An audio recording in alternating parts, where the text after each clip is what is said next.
Hi all, welcome to football arena. World cup ആവേശം ഇപ്പോൾ പതിയെ സജീവമായി തുടങ്ങിയിട്ടുണ്ട്.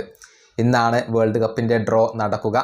ബ്രസീലിൻ്റെയും അർജൻറ്റീനയുടെയും പോർച്ചുഗലിൻ്റെയും വേൾഡ് കപ്പിലെ ഗ്രൂപ്പ് ഘട്ടത്തിലെ എതിരാളികൾ ആരൊക്കെയാണ് എന്നുള്ളത് ഇന്നത്തോടുകൂടി വ്യക്തമാകും. അത് അറിയാനുള്ള ഒരു കാത്തിരിപ്പിലാണ് ഇപ്പോൾ അവരുടെ ആരാധകർ ഉള്ളത്. ഏതായാലും ബ്രസീലിയൻ ഇതിഹാസമായ ദുങ്ക ഇതുമായി ബന്ധപ്പെട്ടുകൊണ്ടുള്ള ഒരു സ്റ്റേറ്റ്മെൻറ്റ് നടത്തിയിട്ടുണ്ട്.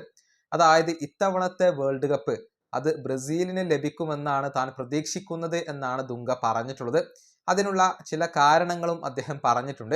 അദ്ദേഹത്തിൻ്റെ വാക്കുകൾ ഇങ്ങനെയാണ്: ഇത്തവണത്തെ വേൾഡ് കപ്പ് ബ്രസീൽ നേടുമെന്നാണ് ഞാൻ കരുതുന്നത്.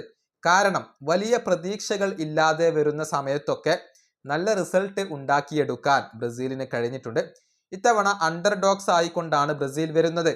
ബ്രസീലിയൻ ഫുട്ബോളിൽ വിമർശനങ്ങൾ സ്വാഭാവികമാണ്.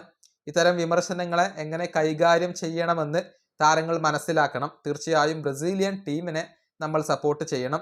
നമ്മളിപ്പോൾ ഒരു വേൾഡ് കപ്പ് നേടിയിട്ട് ഏകദേശം 24 വർഷങ്ങൾ പിന്നിട്ട് കഴിഞ്ഞു. വീണ്ടും നമ്മൾ ഒരു വേൾഡ് കപ്പിനായി അമേരിക്കയിൽ എത്തുന്നു. നമ്മുടെ എല്ലാവിധ പിന്തുണയും അവർക്കുണ്ടാകണം. ഇതാണ് ബ്രസീലിയൻ ഇതിഹാസമായ ദുങ്ക പറഞ്ഞിട്ടുള്ളത്. നമുക്കറിയാം, ബ്രസീലിനോടൊപ്പം വേൾഡ് കപ്പ് നേടിയിട്ടുള്ള ഒരു ലെജൻഡ് കൂടിയാണ് ദുങ്ക.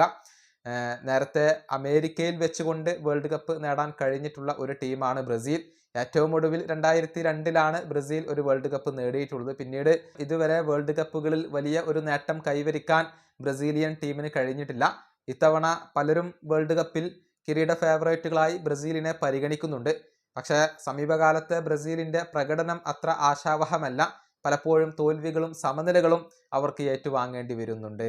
ഈ വീഡിയോയുടെ അവസാനിപ്പിക്കുന്നു. അടുത്തൊരു വീണ്ടും കാണാം.